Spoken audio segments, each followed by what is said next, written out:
எல்லாம் கர்த்தர் உற்சாக ஸ்தோத்திரம் பண்ணுவோம். கர்த்தர் நாமத்திலே விளாவிக் கொண்டிருக்கிறார். அவருடைய பலத்த அபிஷேகம் இறங்கி வந்திருக்கிறது. கர்த்தருடைய பிரசனம் இறங்கி வந்திருக்கிறது. கர்த்தருடைய மகிமை இறங்கி வந்திருக்கிறது. அல்லேலூயா சொல்லுவோமா? கர்த்தர் கிரியை செய்ய போகிறார். அவருடைய பிரசனம் இறங்கி வந்திருக்கிறது. அல்லேலூயா, பிரைஸ் தி லார்ட். கர்த்தர் நல்லவர், கர்த்தர் பெரியவர், கர்த்தர் மாறாதவர், கர்த்தர் ஜீவிக்கிறவர், கர்த்தர் உயிரோடு இருக்கிறவர். எல்லாம் ஆமென் சொல்லும். தமிழ்ன்ற வண்ணமாக நம்முடைய விஜயன் வந்து வாசிப்பா வந்துட்டாங்க. 23ஆம் சங்கீதம் எடுத்துக்கொள்ளும். The book of Psalm 23 என்ற வண்ணமாக சங்கீத பகுதியான வாசிப்பார்கள், விஜயன் வாசிப்பார்கள். சங்கீத 23ஆம் சங்கீதத்தை நாம் என்ற வண்ணமாக மாறி மாறி வாசிப்போம். Psalm 23 23ஆம் சங்கீதத்தை யாவரும் என்ற வண்ணமாக அந்த வாசிப்பாங்க, மாறி மாறி வாசிக்கலாம். நாம் அல்லேலூயா. நாம் வாசிக்கொள்ள தெரிந்த வேத பகுதி சங்கீதம் 23. கர்த்தர் என் மெய்ப்பெறாக இருக்கிறார், நான் தாட்சி அடைவேன்.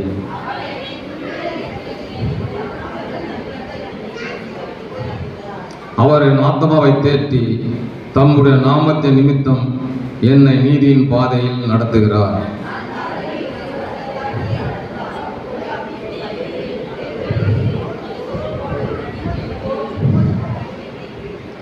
என் சத்துருவுக்கு முன்பாக நீர் எனக்கு ஒரு பந்தியை ஆயத்தப்படுத்தி என் தலையை எண்ணெயால் அபிஷேகம் பண்ணுகிறேன். என் பாத்திரம் நிரம்பி வழிகிறது. சேர்ந்து வாசிப்போம். ஜீவனுள்ள நாளெல்லாம் நன்மையும் கிருபையும் என்னை தொடரும். நான் கர்த்தருடைய வீட்டிலே நீடித்த நாட்களால் நிலைத்திருப்பேன். அல்லேலூயா. We take only for 10 and 5 minutes. Hallelujah. வாசிக்கப்பட்ட 23ஆம் சங்கீதத்தில் 1ஆம் வசனத்தை வாசிக்கலாம். 23 வாசனம் தெரிந்த வசனம். கர்த்தர் என் மேய்ப்பராக இருக்கிறார், நான் தாட்சி அடையேன். அல்லேலூயா சொல்லுமா? உலகமே அறிந்த வசனம், நாம் தெரிந்த வசனம், நம்ம தெரிஞ்ச வசனம். கர்த்தர் ஸ்தோத்திரம். But what is the Bible chase? வேதம் சொல்லுகிறது கர்த்தர் என் மேய்ப்பராக இருக்கிறார். ஆமென் சொல்லுமா? The Lord is my shepherd. அல்லேலூயா. கர்த்தருடைய மேய்ப்பராக இருக்கிறார். அப்போ அந்த வசனத்தை பலமுறை வாசிப்பீங்க, பலமுறை தியானம் பண்ணியிருப்பீங்க, வசனம் பல கேட்டிருப்பீங்க. கர்த்தர் ஸ்தோத்திரம். ஆனால் இது எத்தனை முறை வசனம் வந்து வார்த்தை வந்து இருக்கும். கர்த்தரின் மேய்ப்பராக இருக்கிறார். அல்லேலூயா. கர்த்தர் மேய்ப்பராக இருந்தால் நீங்கள் வாழ்க்கையில் அசைக்கப்படவே மாட்டீங்க, விழுந்து போகவே மாட்டீங்க, சோர்ந்து போகவே மாட்டீங்க, தோற்று போக மாட்டீங்க. எத்தனை பேர் விசுவாசிக்கிறீங்க? கர்த்தர் உங்க மேய்ப்பராக இருக்கிறாருன்னா கையை உயர்த்தி, ஒரு கையை மேலே உயர்த்தி. கர்த்தர் உங்க மேய்ப்பராக இருக்கிறாருன்னா கர்த்தர் ஒரு நாள் மட்டும் நீங்கள் வாழ்க்கையில் எங்கேயுமே தோற்று போக மாட்டீங்க. கர்த்தர் மேய்ப்பராக இருக்கிறார், உன்னை கைட் பண்ணுறாரு, உன்னை கரம் பிடிக்கிறாரு, உன்னை ஆசீர்வதிக்கிறாரு, உன்னை மேன்மைப்படுத்துகிறார். கர்த்தருக்கு ஸ்தோத்திரம். அதான் தாவீது சொல்கிறான், 23:1 என்ன வாசிக்கிறோம்? கர்த்தரின் மேய்ப்பராக இருக்கிறார், நான் தாட்சி அடையேன். அல்லேலூயா. அப்ப ஏசப்பா, நாங்களாம் சாதாரண வேலைக்காரர் தான், அவர் பெரிய ஊழியக்காரர், சாதாரண ஒரு சின்ன சர்வெண்ட் தான். காட் சர்வெண்ட், கர்த்தர் ஸ்தோத்திரம். ஆனா பெரிய மேய்ப்பர் யாரு? சீஃப் மாஸ்டர் யாரு? சபைக்கு தலைவர் யாரு? நம்முடைய ஆண்டவராகிய இயேசு கிறிஸ்து. அல்லேலூயா. ஆமென் சொல்லுமா? சத்தத்தை உயர்த்தி நீங்க பார்த்துருப்பீங்க, சீஃப் பாஸ்டர், சீனியர் பாஸ்டர். அல்லேலூயா. எந்த பாஸ்டர் யார் சபைக்கு இருந்தாலும் ஒரு சபைக்கு நல்ல மேய்ப்பர் யார் தான்? இயேசு கிறிஸ்து தான். அல்லேலூயா.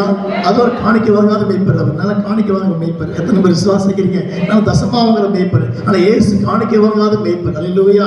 அப்போ ஒரு பெரிய சபைக்கு, சின்ன சபைக்கு, எல்லாவற்றுக்கும் அடிப்படை பெரிய பாஸ்டர்னா அவர் தான் பிரதான ஆசாரியர், பிரதான தேவன், பிரதான மேய்ப்பர். கர்த்தருக்கு ஸ்தோத்திரம். அப்ப நம்முடைய சபைக்கு ஊழியத்துக்கு நல் மேய்ப்பர் யார் தான்? ஏசப்பா தான். நான் சின்ன ஒரு வேலைக்காரன் தான் ஊழியத்துல, ஆனா முழு பொறுப்பு யார்கிட்ட இருக்கு? கர்த்தர்கிட்ட இருக்கு. கர்த்தருக்கு ஸ்தோத்திரம். அப்ப நான் விசுவாசிக்கிறேன், இந்த வார்த்தை நீங்க பலமுறை வாசித்திருப்பீங்க, தியானம் பண்ணிருப்பீங்க, படிச்சிருப்பீங்க. ஆனா இன்னைக்கு கர்த்தர் கர்த்தர் மேய்ப்பரா இருக்கிற கர்த்தர். அப்போ இந்த வருஷம் இயேசுவா மேய்ப்பரா இருக்க போறாரு. ஆமென். கரத்தை உயர்த்தி, சத்தத்தை உயர்த்தி அதில் சொல்லுமா? எந்த வழியில பிரவேசிக்கணும், எப்படி வாழ சொல்லி கைப்படப்போது யார் தான்? ஆண்டவர் தான். அதில் சொல்லுமா? அப்ப நிச்சயம் கர்த்தர் மேய்ப்பராக தாட்சி அடைய மாட்டேன். தாட்சி சொன்னா இழுந்து போக மாட்டேன், வெளியே சோர்ந்து போக மாட்டேன், வெட்கப்பட்டு போக மாட்டேன். கர்த்தர் ஒரு நாள் மட்டும் வாழ்க்கை உறுதியா இருக்கும், உன் ஜெபம் உறுதியா இருக்கும், உன் விசுவாசம் உறுதியா இருக்கும், உன் நம்பிக்கை உறுதியா இருக்கும், எல்லா காரியம் உறுதியா இருக்கும். அதான் வசனம் வாசிக்கிறோம், கர்த்தர் மேய்ப்பரா இருக்கிறார், நான் தாட்சி அடையேன். அல்லேலூயா. எத்தனை பேர் விசுவாசிக்கிறீங்க? சத்தமா சொல்லுங்க, உற்சாகத்தோடு. உள்ளத்தை அறிந்த ஒரே மேய்ப்பர் ஏசப்பா தான். கர்த்தர் சொல்லுவார். அதில் சொன்னாங்களாம் சில வேலை மாறிப்போம், மறைஞ்சுப்போம், இப்படி பண்ண உலகத்தில் என்றைக்குமே மறைந்திருக்காது, மாறி போகாது நல்ல மேய்ப்பர் இயேசு கிறிஸ்து மட்டும்தான். அல்லேலூயா. எத்தனை பேர் விசுவாசிக்கிறீங்க? சத்தத்தை உயர்த்தி அல்லேலூயா. என் மேய்ப்பராய் இயேசு இருக்கின்ற போது என் வாழ்விலே குறைகள் என்பது ஏது? என் மேய்ப்பராய் இயேசு இருக்கின்ற போது என் வாழ்விலே குறைகள் என்பது ஏது?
இருக்கிறாருன்னா நீ உயிரோடு இருக்க வரைக்கும் தலைமுடியவே மாட்டேன்.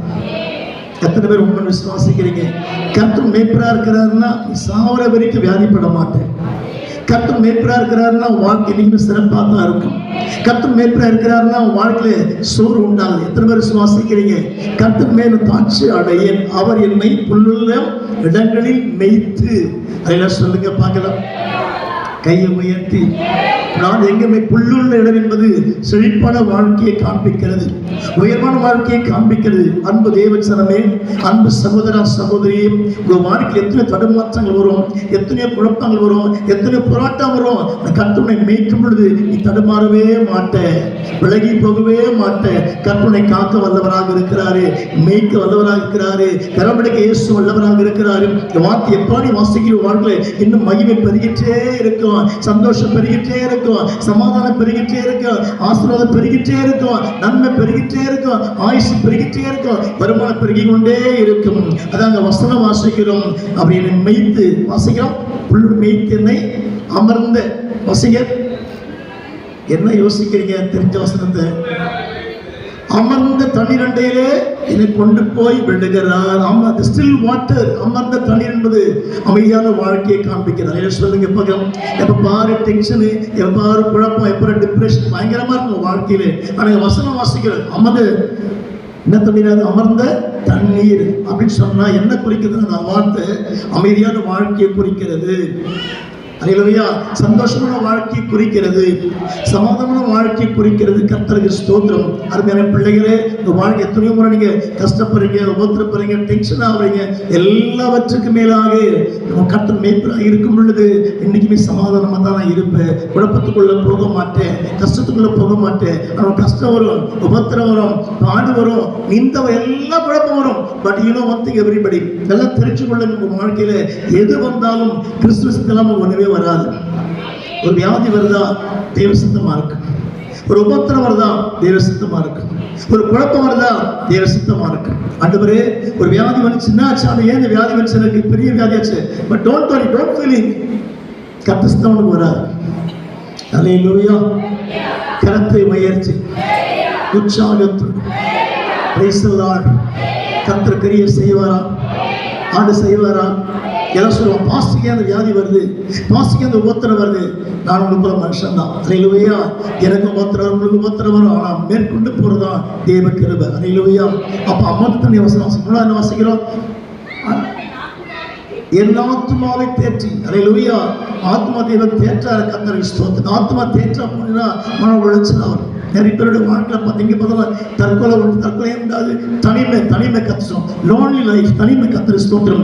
தனிமை வந்தாலுமே ரொம்ப யோசிக்கிறோம், சிந்திக்கிறோம். என்ன தனிமை கூட பேசுறதா சொல்லுவோம், நீ தான் யாருமே இல்லையே, நீ செத்துக்கொடு, நீ தான் ஒண்ணுமே இல்லையே, செத்துக்கொடு. தனிமை கூட பேசினா இருக்கும். ஆனா வசனம் வாசிக்கிறோம், தேவனை தேற்றுவார். ஆத்மாவே கர்த்தரை தேற்றப்படுறார். அதெல்லாம் சொல்லுங்க. வானத்தின் கீழே பூமிக்கு மேல தேற்றுகிற ஒரே ஒரு நல்ல நேசர், நல்ல ஆண்டவர் இயேசு கிறிஸ்து மட்டுமே. ஆண்டவர் மட்டுமே. அதெல்லாம் சொல்லுங்க. உங்கள்கிட்ட 1000 பேர் பேசுவாங்க, பாடுவாங்க, எல்லாம் பண்ணுவாங்க. பட் எல்லாரும் மாயையே, எல்லாம் மனுஷியமே, எல்லாம் மாம்சமே. எல்லாவற்றுக்கு மேலாக கடைசி மூச்சு இருக்கிற வரைக்கும் நேசிக்கிற ஒரே ஒரு கர்த்தர் என் ஆண்டவராகிய இயேசு கிறிஸ்து மட்டுமே. அல்லேலூயா. நல்ல சத்தத்தை வை சொல்லுவோமா? ஹல்லேலூயா. என் ஆத்மாவை தேற்றி தம்முடைய நாமத்தினை பற்றி நீதிப்பதிலே நடத்துகிறார். இந்த வார்த்தையை 23 சங்கீதத்தை நியாயமா படிச்சா கூட ரொம்ப இன்ட்ரெஸ்டிங்காக இருக்கு. அல்லேலூயா. சோறு ஏற்படாது. என்னை தேற்றுறாரு, பலப்படுத்துறாரு, என்னை மேய்க்கிறாரு, என்னை கரம் பிடிக்கிறாரு, என்னை உயர்த்துகிறாரு, என்னை ஆசீர்வதிக்கிறாரு. அல்லேலூயா. எல்லாமே ஆண்டவர் தான் உனக்கு. அல்லேலூயா. சொல்லுங்க பார்க்கலாம். அல்லேலூயா. 5ஆம் வசனம் சொல்லுது, என்ன சொல்லுது? கர்த்தருக்கு ஸ்தோத்திரம். என் சத்துருக்கு முன்பாக எனக்கு பந்தியை ஆயத்தப்படுத்தி. அல்லேலூயா. சத்தத்தை உயர்த்தி. Price the Lord. Praise the Lord. ஒரு வார்த்தை பயன்படுத்தி அப்பா நம்ம சாத்தனேன்னு சொல்லுவோம். சாத்தா அப்பா போயிடுவானா? சொல்லுங்க சொல்லுங்க. கடிஞ்சு போன நம்ம பிசாசு சுற்றி வந்தாங்க. அல்லேலூயா. அவனோட வேலை என்ன? உனக்கு கீழே தரணும், உன்னை சாவடிக்கணும், உன்னை தூக்கி போடணும் யோசனையே இருக்கிற பிசாசு. ஆனா தேவனுடைய சித்தம் என்னோட கர்த்தர் மேய்த்து கொண்டு இருக்கிறாரு. அப்புறம் தேவனுடைய கைக்குள்ள எப்ப உள்ள வந்துட்டியோ, எத்தனை சாத்தான் வந்தாலும் உன் ஜீவனை எடுக்க முடியாது, குடும்பத்தை அழிக்க முடியாது, சத்துருவை மேற்கொள்ளவே முடியாது. நான் இன்னைக்கு விசுவாசிக்கிறேன், என் சத்துருக்கு முன்பாக எனக்கு ஒரு பந்தியை ஆயத்தப்படுத்தி என் தலைமையால் அபிஷேகம் பண்ணுகிறேன் ஆண்டவரே. என் பாத்திரம் நிரம்பி வழிகிறது. அல்லேலூயா. சத்தமா சொல்லுங்க. ஒரு பாட்டு உண்டு இல்ல, என்ன பாட்டு? என்னுள்ள தேவன் பால் பொங்கி வழிதே கர்த்தர் ஸ்தோத்திரம். அப்ப இயேசுவோட வார்த்தை கேட்க கேட்க உள்ளம் பொங்கி வழிகிறது. அல்லேலூயா. என்னுள்ளம் தேவன் பால் பொங்கி வழியுதே, இயேசுவை ரட்சித்தார் நான் ஆடி பாடுவேன், எவரும் அறியாதே என் உள்ளம் பொங்குதே, என் உள்ளம் பொங்கி பொங்கி பொங்கி பொங்கி வழியுதே, என்னுள்ளம் தேவன் பால் பொங்கி வழியுதே, இயேசுவை ரட்சித்தார் எவரும் அறியாதே உள்ளம் பொங்குதே, என் உள்ளம் பொங்கி பொங்கி வழியுதே, தேவன் பால் பொங்கி வழியுதே, இயேசுவை ரட்சித்தார் நான் ஆடி பாடுவேன், எவரும் அறியாதே என் உள்ளம் பொங்குதே, என் உள்ளம் பொங்கி பொங்கி வழியுதே, என் உள்ளம் சிலரை பார்த்தீங்கன்னா நிறைய சாப்பிடுவாங்க. அப்ப என்ன அர்த்தம் புரிஞ்சுக்கணும்னா, உள்ள ரொம்ப சந்தோஷமா இருக்குன்னு அர்த்தம். சொல்லுங்க. சரி, சாப்பாடு போட்டு வச்சுட்டு எப்பா சாப்பிடுப்பா, எப்பா சாப்பிடுப்பா, இல்லை அப்புறம் பார்த்துக்கலாம் தொட்டு வச்சிருவாங்க. ஆனா இந்த உள்ளத்துல ஒரு மகிழ்ச்சி வந்தாலும் மொத்த தொட்ட காலி ஆயிடும். அல்லேலூயா. எத்தனை பேர் உங்களை ஒத்துக்கிறீங்க? நடைமுறையில் பேசுறேன், பிராக்டிக்கல். அல்லேலூயா. அப்போ பசி இருக்குதோ இல்லையோ, இந்த மனசுக்குள்ள ஒரு பெரிய உற்சாகம் வந்துட்டாலுமே, ஒரு குஷி ஏற்பட்டாலுமே மற்றபடி சாப்பிட காலி ஆயிடும். அல்லேலூயா. கரங்களை உயர்த்தி சிலம்பு என்ன பண்ணுவாங்கன்னா, வீர்ப்புக்காய் சாப்பிட மாட்டாங்க. ஒரு மணிக்கு லைட்டா பண்றாங்க. கர்த்தர் ஸ்தோத்திரம். தட்டு சத்தம் கேட்க அடுப்பாண்ட தமிழக சத்தம் கேட்கும். அல்லேலூயா. ஐயோ சொல்லுங்க பார்க்கலாம். தனியா சாப்பிடுமா கர்த்தர், இருட்டில் கர்த்தர் ஸ்தோத்திரம். அது ஒரு வீம்புக்காய். அல்லேலூயா. ஆனா எல்லாவற்றை விட அங்கே வசனம் வாசிக்கிறோம், என்னுடைய பாத்திரம் நிரம்பி வழிகிறது. பாத்திரம் என்றால் என்ன? புத்திர பாத்திரமா, இரு பாத்திரமா? மனசாகிய பாத்திரம், உள்ளமாகிய பாத்திரம் நிரம்பும் பொழுதுதான் உன் தேவனுக்கு இறங்கி வருவார். Hallelujah. Praise the Lord. Praise the Lord. கரங்களை உயர்த்தி. நமக்கு துட்டு இருக்குதோ இல்லையோ, சாப்பாடு இருக்குதோ இல்லையோ, நீ ஆண்டவர் எவ்வளவு துதிச்சு பாடுறியோ, உள்ள நிரம்பி வழியும், உள்ள மகிழ்ச்சியா நிரம்பி வழியும். ஆமென். தாவீது சொல்றான், தாவீதை போல நடனம் ஆடி அப்பாவை ஸ்தோத்தரிப்பேன், தாவீதை போல நடனம் ஆடி அப்பாவை ஸ்தோத்தரிப்பேன்,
Thank you, Jesus. Thank you, Jesus. Hallelujah. Hallelujah.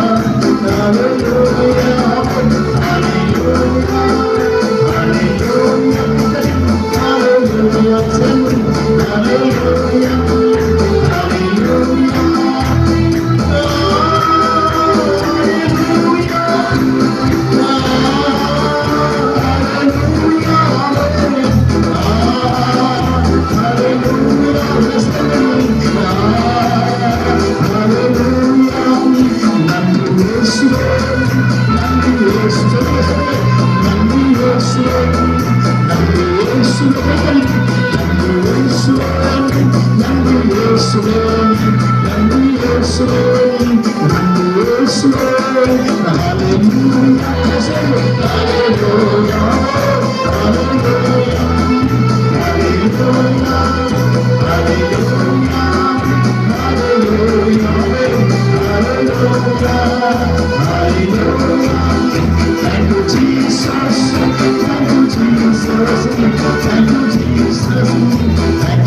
இயேசுவின் மூலம் ஜெபம் நல்ல பிதாவே.